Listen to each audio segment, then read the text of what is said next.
Y habíamos estado trabajando sobre una serie de estudios bíblicos titulado Conociendo a Jehová Dios, porque hemos hablado de las escrituras, hemos visto en los distintos programas distintos aspectos acerca de las sagradas escrituras, pero a veces perdemos de vista el poder tal vez conocer al detalle de quién es este Jehová Dios que se habla en las sagradas escrituras, qué características tiene y qué implicaciones tiene eso en nuestra vida como creyente, como ser humano.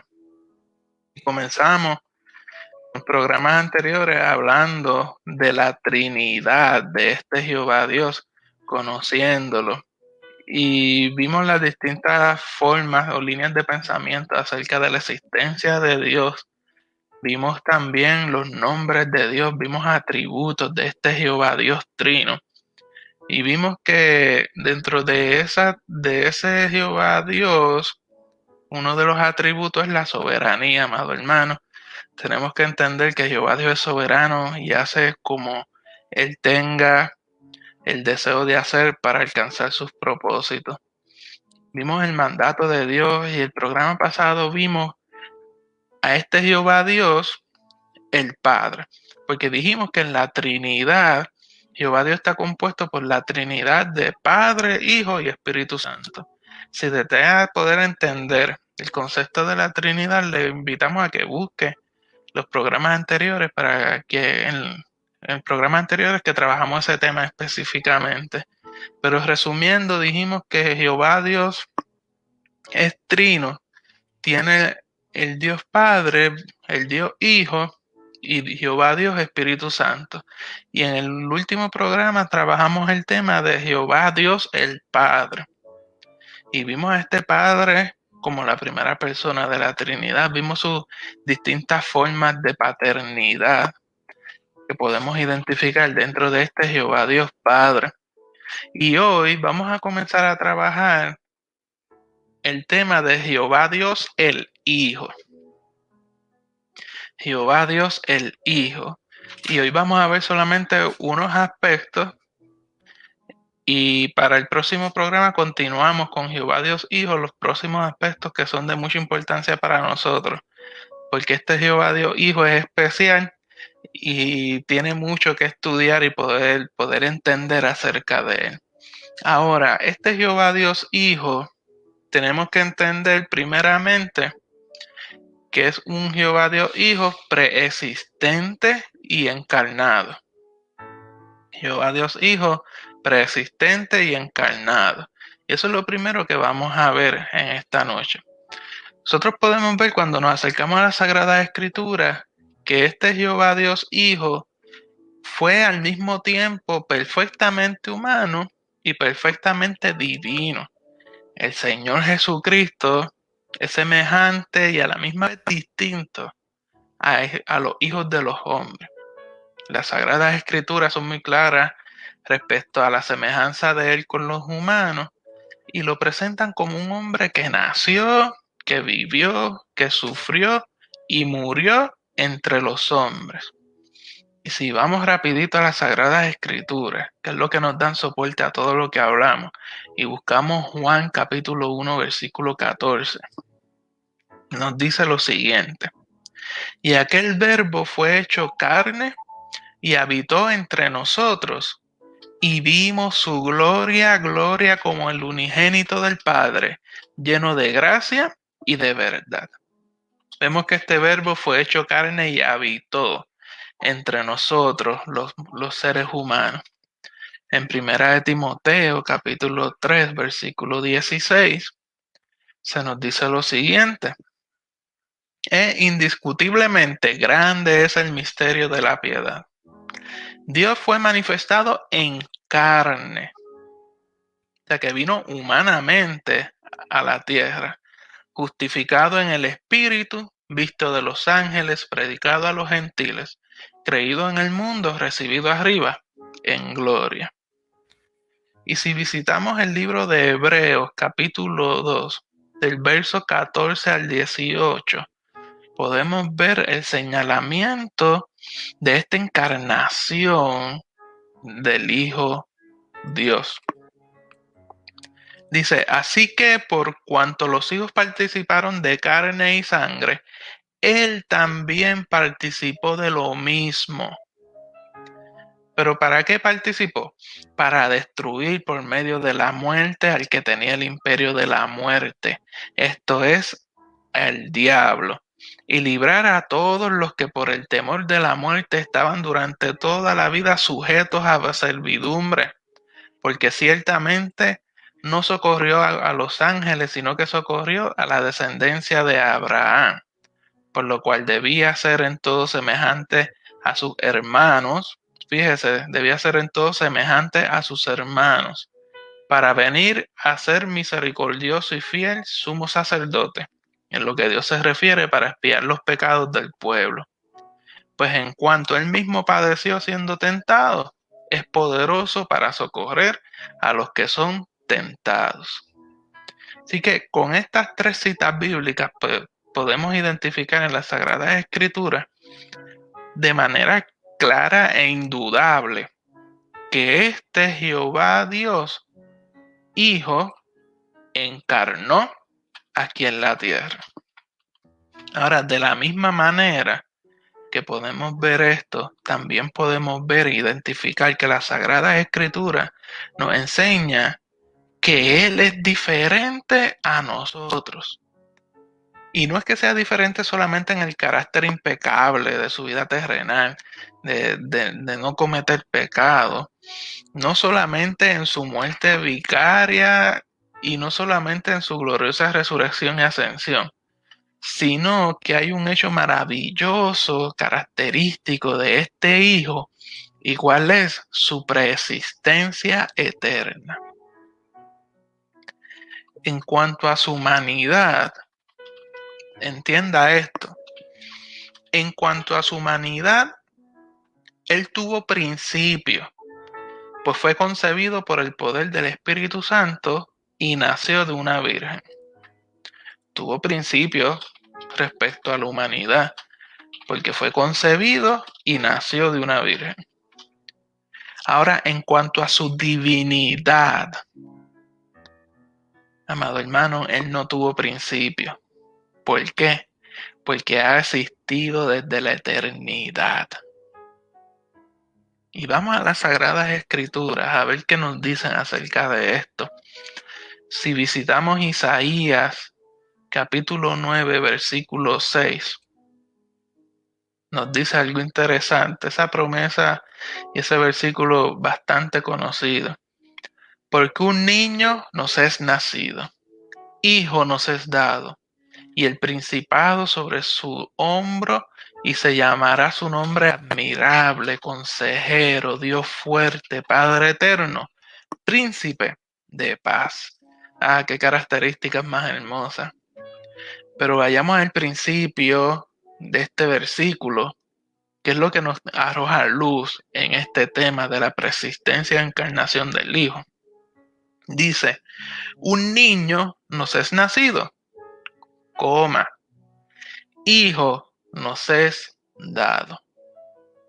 Hay una distinción obvia que podemos identificar aquí en este pasaje. Y vemos a un niño que nace y vemos a un hijo que nos es dado. O sea que ese niño que nace físicamente es el hijo del Padre que nos ha sido otorgado.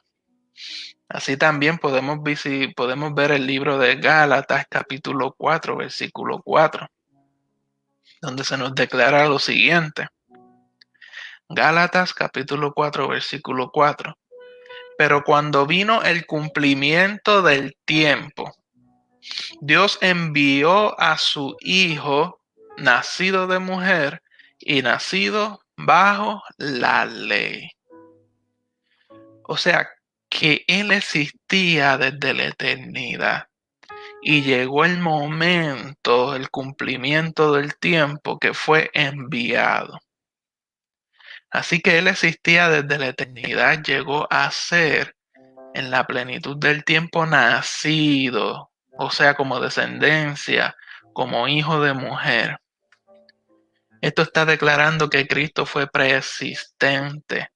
Meramente se afirma que Él existió antes de que se hubiera encarnado, puesto que todos los propósitos también afirman que Él existía desde toda la eternidad pasada. Así que es evidente que si Cristo es Dios, Él es eterno. Y si Él es eterno, Él es Dios. Amado hermano, y las pruebas de la deidad de Cristo y su eternidad se sostienen unas a otras.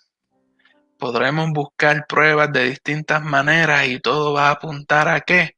A que este Hijo es eterno.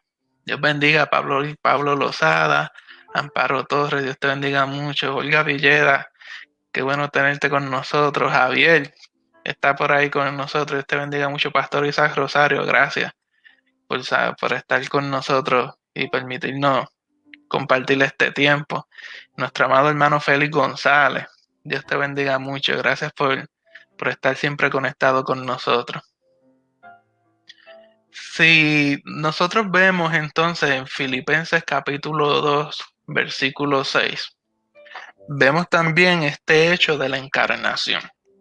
Filipenses capítulo 2, versículo 6 se dice, el cual siendo en forma de Dios, no estimó el ser igual a Dios como cosa a que aferrarse, sino que se despojó a sí mismo, tomando forma de siervo, hecho semejante a los hombres. Y este pasaje es hermoso porque cubre ambas partes, presenta la preexistencia y presenta la encarnación de este Hijo. Siendo forma de Dios, no estimó ser igual a Dios. Ahí vemos la preexistencia. Y en el versículo 7, tomando forma de siervo, hecho semejante a los hombres. Así que la eternidad y la deidad de Jesús es establecida, podríamos decir, por dos líneas de revelación. La primera línea de revelación se puede llamar o identificar como una línea de revelación o una declaración directa. Sí, que no hay que darle mucha vuelta a la cosa, lo podemos identificar rápido. Si vamos a Juan capítulo 1, versículo 1, amado hermano, y usted tome nota, porque esto es lo que va a hacer es fortalecer su fe. Juan capítulo 1, versículo 1 y 2 dice, en el principio era el verbo, y el verbo era con Dios, y el verbo era Dios. Este era en el principio con Dios. Aquí está más que claro que este verbo, o sea, Jesús el Hijo, es eterno y es Dios. En Miqueas capítulo 5, versículo 2, otro pasaje que nos gusta mucho, dice lo siguiente, pero tú, Belén Efrata, pequeña para estar entre las familias de Judá, de ti me saldrá el que será Señor en Israel, y sus salidas son desde el principio, desde los días de la eternidad. Siempre pensamos, ¿verdad? Esa característica de Belén Efrata, una pequeña ciudad. Pero si vamos al final de este versículo, está la clave diciéndonos, sus salidas son desde el principio, desde los días de la eternidad. O sea que este que van a nacer tiene carácter eterno. En Juan capítulo 8, versículo 58, está Jesús diciendo, de cierto os digo, antes que Abraham fuese, yo soy. O sea que vemos declaraciones totalmente directas en las Sagradas Escrituras que apuntan a la eternidad y a la deidad de Jesús, el Hijo de Dios. Ahora tenemos también las declaraciones por implicaciones de las Sagradas Escrituras. Y si vamos a Juan capítulo 1, versículo 3. Juan capítulo 1, versículo 3, se nos dice, todas las cosas por Él fueron hechas, y sin Él nada de lo que ha sido hecho fue hecho. Pues si por él fueron hechas las cosas y sin él nada se hubiese hecho, pues este hombre, este hijo, Jehová Dios, es eterno. En Colosenses capítulo 1, versículo 16, se nos dice lo siguiente: porque en él fueron creadas todas las cosas, las que hay en los cielos y las que hay en la tierra, visibles e invisibles, sean tronos, dominios, principados, potestades, todo fue creado por medio de él y para él. Así que si todo fue creado por medio de él y para él, pues definitivamente es eterno y es Dios. Así que vemos que podríamos identificar dos revelaciones que señalan la eternidad y la deidad de Jesús. Declaraciones directas y por implicaciones de la Sagrada Escritura. Ahora, algo muy importante para poder entender a este Jehová Dios y enfatizándonos hoy en la persona del Hijo. Algo muy importante, aparte de la preexistencia y la eternidad de Él, tenemos que poder entender su muerte y resurrección. Este Jehová Dios Hijo, en la Escritura se revela la muerte de Él como un sacrificio por los pecados de todo el mundo. De acuerdo a esto, Juan el Bautista presentó a Jesús con las siguientes palabras en Juan capítulo 1, versículo 29. Juan el Bautista está diciendo: el siguiente día vio Juan a Jesús que venía a él y dijo: he aquí el Cordero de Dios que quita el pecado del mundo. Así que Jesús en su muerte fue el sustituto, muriendo en lugar de todos los hombres. Aunque sustituto no es un término específicamente bíblico, la idea de que Cristo es el sustituto para los pecadores es afirmado constantemente en las Sagradas Escrituras. Por medio de esta muerte de Cristo Jesús, los juicios justos e inconmensurables de Dios contra el pecador que somos nosotros fueron llevados por Cristo. Y como resultado de esta sustitución en sí mismo, que fue tan simple y a la misma vez tan definitiva, lo que provocó es darnos la salvación y liberación de toda condenación por los pecados. Amado hermano, y el Salvador ya ha cargado con los juicios divinos contra los pecadores. Y lo que provocó fue una total satisfacción para Jehová Dios. Así que para recibir la salvación que Dios nos ofrece, lo único que se nos pide a nosotros los humanos es que creamos en estas buenas nuevas, es que creamos en este evangelio, que nosotros reconociendo que Cristo murió por mis pecados y por este medio poder reclamar a Jesucristo como Salvador personal. Es la única manera de yo poder librarme de la condenación por los pecados. En los tiempos antiguos, en los tiempos del Antiguo Testamento, se requería nada más que el sacrificio de un animal para remitir, o sea, poder tolerar o pasar por alto, poder disimular o pasar por alto, o sea, sin ningún castigo de los pecados. Sin embargo, Dios estaba actuando en perfecta justicia al hacer este requerimiento, pues Él miraba hacia la manifestación de su Cordero. Este vendría no solamente a pasar por alto o cubrir el pecado de la humanidad, sino que este Cordero vino a quitarlo de una vez y para siempre. Se acabó las consecuencias del pecado.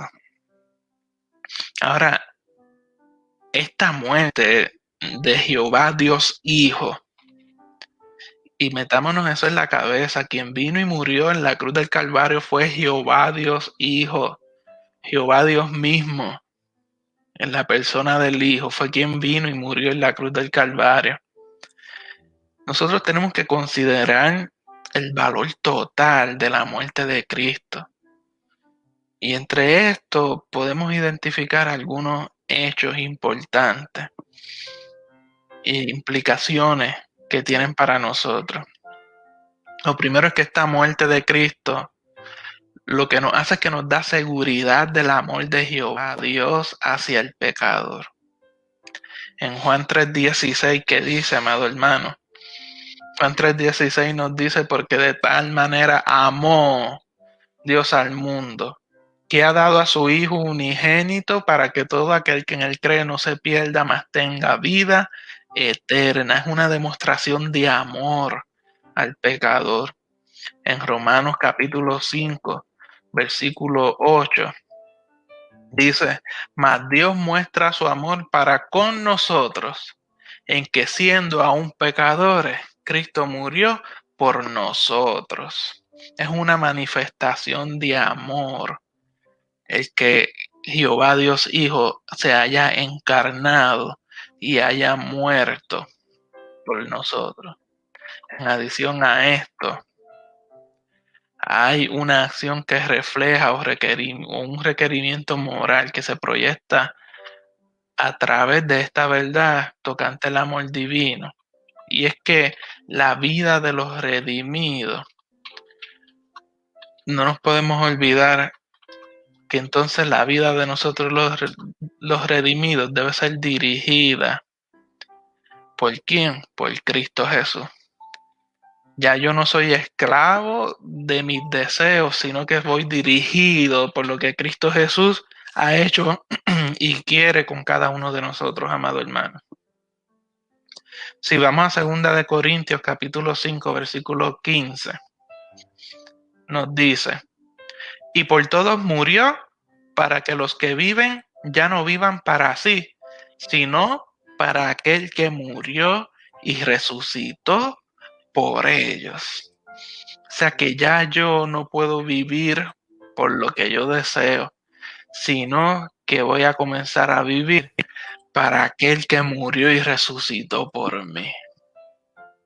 Lo otro aspecto que debemos tener en cuenta es que la muerte de Cristo es una redención, un rescate, pagando las demandas santas de Jehová Dios para el pecador y así podernos liberar del pecado y de la justa condenación que teníamos, amado hermano. Si vamos a Mateo 20, capítulo 20, versículo 28, se nos dice, como el Hijo del Hombre no vino para ser servido, sino para servir, ¿y para qué? Para dar su vida en rescate por muchos. Así que nosotros estábamos condenados, no teníamos remedio, pero Él vino para rescatarnos de esa condenación. En 1 de Timoteo, capítulo 2, versículo 6, se nos dice, el cual se dio a sí mismo en rescate por todos, de lo cual se dio testimonio a su debido tiempo. Así que tenemos que entender que Él vino ¿para qué? Para rescatarnos. Ese fue su propósito, amado hermano, que Él viniera acá a vivir y padecer como nosotros, ¿a qué? A rescatarnos. Ahora, junto con la muerte de Cristo, no está completa si no analizamos la resurrección de Él. Porque si Cristo hubiese muerto y no hubiese resucitado, nada tenemos, de nada sirve. En poco hemos perdido el tiempo, nos dice el apóstol Pablo. Ahora, tenemos que ver por consiguiente lo que es la resurrección. Y tenemos que entender que la doctrina de la resurrección, aún de todos los hombres, como la resurrección de Cristo, fue enseñada desde el Antiguo Testamento. Esta doctrina aparece temprano en la Sagrada Escritura, aún desde el tiempo de Job, quien fue probablemente un contemporáneo de Abraham. ¿Y cómo lo sabemos? Porque si vamos a Job capítulo 19, versos 25 al 27, vemos la expresión hermosa de Job cuando dice: yo sé que mi Redentor vive y al fin se levantará sobre el polvo, y después de deshecha esta mi piel, en mi carne he de ver a Dios, al cual veré por mí mismo, y mis ojos lo verán y no otro, aunque mi corazón desfallece dentro de mí. Está Job presentando ya el pensamiento de la resurrección. Él dice que su redentor vive y que al fin se levantará, resucitará del polvo. Y luego en el versículo 26 y 27 habla de su experiencia, que él sabe que también irá al polvo porque su piel estará deshecha. Sin embargo, él mismo, sus ojos podrán ver a Jehová Dios, así que resucitará. Así que Job está afirmando no solamente su propia resurrección, sino la verdad de que el Redentor también resucita. Y la resurrección de Cristo la podemos ver también plasmada claramente en Salmos capítulo 16, versículos 9 y 10. Aún en el libro de Salmos podemos verlo. Dice: se alegró por tanto mi corazón y se gozó mi alma. Mi carne también reposará confiadamente, porque no dejarás mi alma en el Seol ni permitirás que tu santo vea corrupción. Así que vemos el señalamiento aún en Salmos capítulo 16 de la resurrección.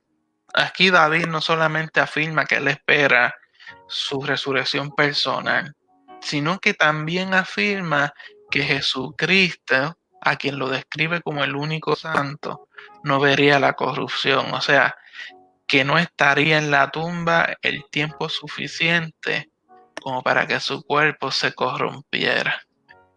¿Cuánto tiempo estuvo Jesús en la tumba? En Salmo 16:10, la segunda parte nos dice: ni permitirás que tu santo vea corrupción. Así que tan importante es esto que aún Pedro en el libro de Hechos y Pablo señalan este pasaje, señalando la resurrección de Cristo. Así que la doctrina de la resurrección de todos los hombres, como la de Cristo, podemos verla establecida desde el Antiguo Testamento. Frecuentemente en los evangelios Cristo predice ambas cosas. Él predice su propia muerte y su resurrección. Y las predicciones son tan y tan frecuentes, son tan explícitas. Y Jesús las dio en tantas ocasiones y en diferentes contextos, amado hermano, que no puede haber duda alguna de que Cristo predijo su propia muerte y su resurrección. Y el cumplimiento, lo interesante es que el cumplimiento de estas predicciones lo que hacen es que comprueban la veracidad de esta profecía. Ahora, si hubiese alguna duda acerca de la resurrección de Cristo Jesús, amado hermano, en las Sagradas Escrituras hay al menos 17 apariciones de que Cristo resucitó. Hubo apariciones de este Cristo ya resucitado. Podemos ver la aparición a María Magdalena en Juan capítulo 20, 11, 17. Podemos ver la aparición a las mujeres, la aparición a Pedro, la aparición a los 11 discípulos una semana después de su resurrección, la aparición a 7 de los discípulos en el mar de Galilea, le apareció a los 500 en 1 Corintios 15, 6. Está la aparición a Santiago, el hermano del Señor. Un sinnúmero de apariciones, amado hermano, que lo que dan por sentado es el hecho de que sí murió y también resucitó. Ahora, ¿cuáles pudieron haber sido las razones? No sé si usted se ha puesto a pensar en esto. ¿Cuáles fueron las razones para que Cristo resucitara? ¿Por qué este Cristo, este Jehová Dios Hijo resucitó? Y nos gustaría presentar algunas para que usted le coja el gustito y estudie sobre este tema. Mi intención es provocarle el deseo de estudiar sobre esto. Amado hermano, si vamos a Hechos capítulo 2, versículo 24, se nos dice, al cual Dios levantó, sueltos los dolores de la muerte, por cuanto era imposible que fuese retenido por ella. O sea que este Cristo resucitó debido a quién es Él. ¿Y quién es Él? Jehová, Dios, Hijo. A este Jehová, Dios, Hijo no había nada que los reteniera en la muerte. ¿Por qué? Porque Él estaba en autoridad sobre la muerte. Si vamos a 2 de Samuel, capítulo 7, versículo 12, podemos identificar algo muy interesante. Y es que, vamos a leerlo, dice, y cuando tus días sean cumplidos y duermas con tus padres, yo levantaré después de ti a uno de tu linaje, el cual procederá de tus entrañas, y afirmaré su reino. O sea que hay una promesa, hay un pacto que le fue dado a David, reconocido como este pacto davídico. Así que si hay una promesa y hay un pacto de parte de Jehová Dios con David, amado hermano, había que cumplirlo. Por tal razón, Cristo resucita. ¿Para qué? Para cumplir con el pacto davídico que le fue dado en 2 de Samuel capítulo 7, versículo 12. Si vamos a Juan capítulo 11, versículos 25 y 26, está Jesús hablando y dice, yo soy la resurrección y la vida. El que cree en mí, aunque esté muerto, vivirá. Y todo aquel que vive y cree en mí, no morirá eternamente. ¿Crees esto? O sea que Cristo resucitó, ¿para qué? Para ser el dador de la vida resucitada. Si vamos a Efesios capítulo 2, versículo 6, nos afirma este pensamiento. Dice, y juntamente con él nos resucitó, y asimismo nos hizo sentar en lugares celestiales con Cristo Jesús. O sea que Cristo Jesús, al resucitar, se convierte en el dador de la vida resucitada. Y esa vida resucitada es una vida eterna que nunca perece.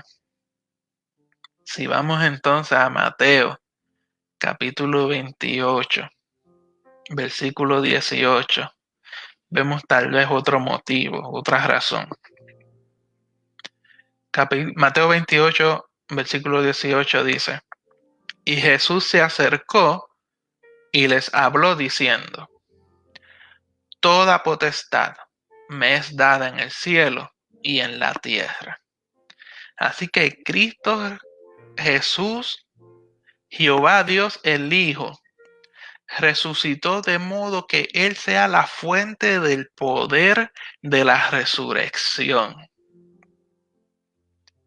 Así que ya no es solamente porque Él es Dios.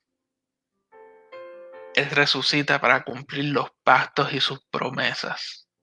Él resucita para convertirse en el dador de la vida resucitada, o sea, la vida eterna. Él resucita, ¿para qué? Para convertirse en la fuente del poder de resurrección, amado hermano. Si vamos a Efesios capítulo 1, versos 20 al 23.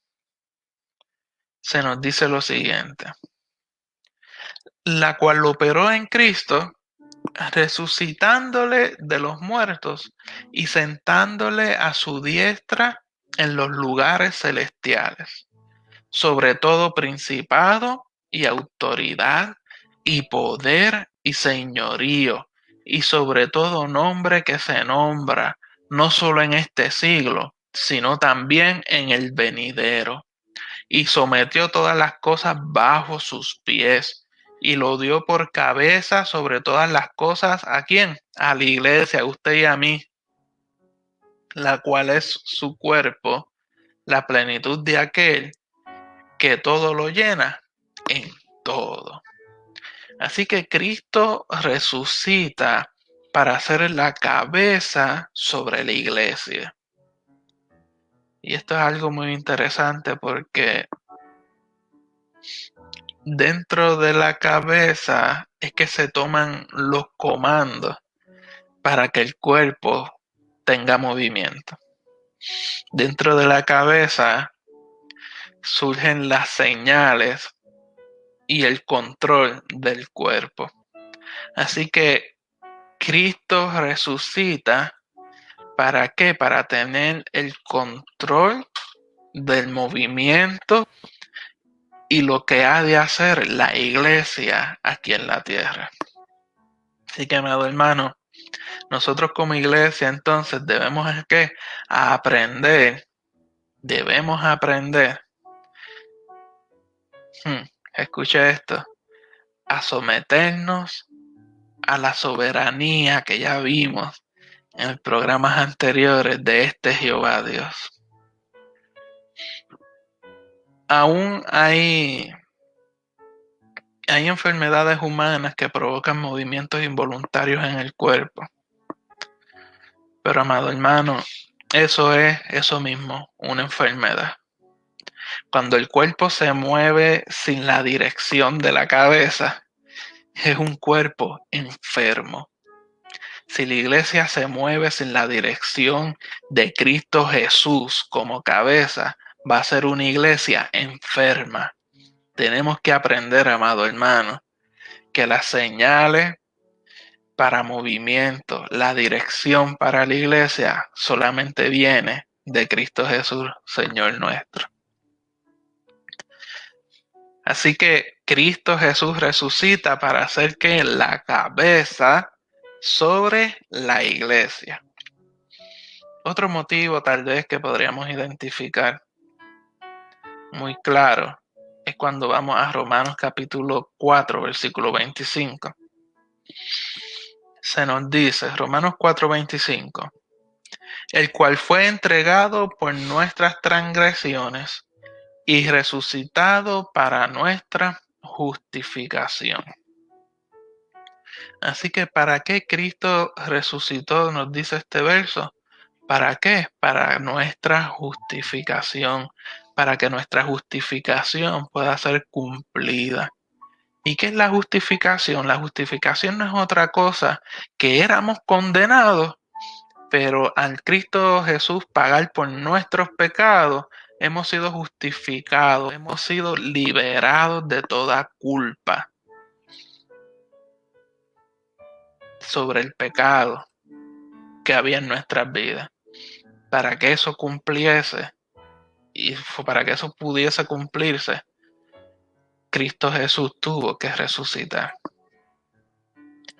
Podemos también visitar el libro de Primera de Corintios, capítulo 15, versos 20 al 23.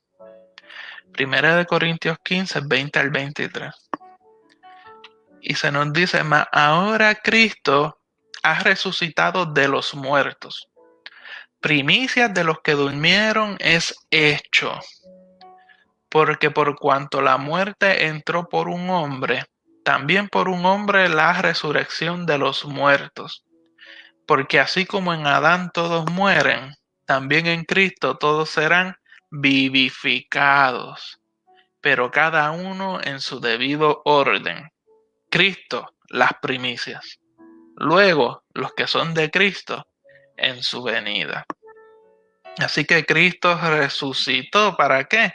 Para hacer las primicias de la resurrección. Interesante porque sin nosotros saber nada de esto, nos habló nuestro pastor hoy en el servicio de la mañana, que la muerte vino a causa de un hombre, de uno. Sin embargo, también por un hombre la resurrección de los muertos, de los que estaban muertos en delitos y pecados, hemos resucitado a vida abundante, vida plena, ¿en quién? En Cristo Jesús. Porque así como en Adán todos mueren, también en Cristo todos serán ¿qué? Vivificados. Así que Cristo Jesús resucitó para proveernos esta justificación que ya vimos. ¿Y para qué? Para hacer las primicias, para ser el primero en resucitar. Y luego los que son de Cristo en su venida han de resucitar también. La resurrección de Cristo, a causa de su carácter histórico, constituye la prueba más importante de la deidad de Jesucristo, porque fue una gran victoria sobre el pecado y la muerte. Esto también es una prueba, amado hermano, de que la validez, es una prueba de la validez del poder divino de Cristo Jesús, tal como está declarado en Efesios capítulo 1, verso 19 al 21. Efesios capítulo 1, verso 19 al 21.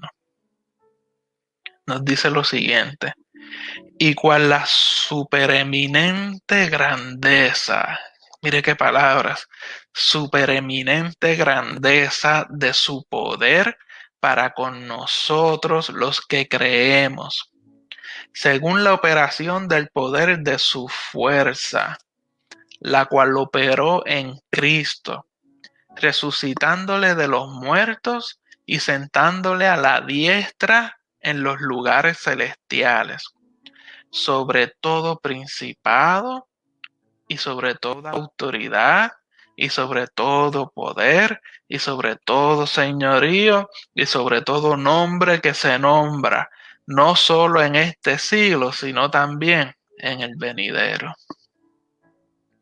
Así que la grandeza, la supereminente grandeza del poder de este Jehová Dios en quien nosotros hemos creído fue demostrada con la resurrección de Cristo Jesús, la cual será la misma que resucitará a los hombres. Así que Cristo Jesús resucitó debido a que Él es Jehová Dios. Resucitó para cumplir con sus pactos y sus promesas. Resucitó para convertirse en el dador de la vida eterna. Resucitó para ser la fuente del poder de la resurrección. Resucitó para convertirse en la cabeza de la iglesia. Resucitó para poder justificarnos.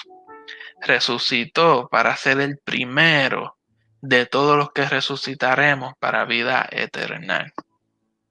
Así que este Jehová Dios Hijo es persistente, se encarnó tal como somos nosotros, murió pagando la paga del pecado y resucitó para darnos salvación y vida eterna. Ese quien hizo todo esto, sabe que, amado hermano, es el mismo Jehová Dios. Es el mismo Jehová Dios. Y lo digo así porque a veces se nos desenfoca la vista pensando que este Jehová Dios está allá y yo estoy acá y como que estamos como que separados de Él, como que Él no hay la manera de acercarse a nosotros. Pero amado hermano, este Jehová Dios que está en el trono, vino Él mismo con la persona de su Hijo para poder cumplir el plan de salvación y que usted y yo disfrutemos de la vida eterna. Ese es el mismo Jehová Dios que es revelado en las Sagradas Escrituras, amado hermano. Así que ya usted conoce la Trinidad. Ya usted sabe de qué está compuesto Jehová Dios. Ya usted conoce a este Jehová Dios Padre. Ya usted conoce la preexistencia, la encarnación, la muerte y la resurrección de este Hijo. Y para el próximo programa vamos a estar viendo para que usted también conozca y podamos disfrutar la venida de este Hijo por la iglesia y la venida de este Hijo con la iglesia, y presentaremos también su función sacerdotal de este Hijo para todos los que creen en Él. Así que no se pierda el próximo programa de Tu Palabra Qué Bendición, que estaremos concluyendo con el Hijo, Jehová Dios Hijo, de la Trinidad, de este grandioso y maravilloso Jehová Dios en quien nosotros hemos creído y hemos puesto nuestra confianza. Está por ahí Fran González, Dios te bendiga muchísimo, Carmen Caraballo, Irma Velázquez, Noel Sánchez, Ricardo Ortiz, Ada Vázquez, Dios te bendiga, Evelyn, Dios te bendiga muchísimo. Gracias por estar conectados con nosotros. Y saludamos a todos los hermanos que se conectan también a través de las emisoras de Radio Metabel, que ya siguen este programa de Tu Palabra Qué Bendición, con la intención de poder conocer y acercarnos más a este Jehová Dios que nos ama y que Él mismo se encargó de proveernos la salvación. Así que, amado hermano, Dios le bendiga muchísimo. Gracias por estar con nosotros. Reciban un fuerte abrazo, un saludo de su hermano Elvin Díaz. Y nos vemos la próxima semana en el programa Tu Palabra. Qué bendición. Dios le bendiga muchísimo.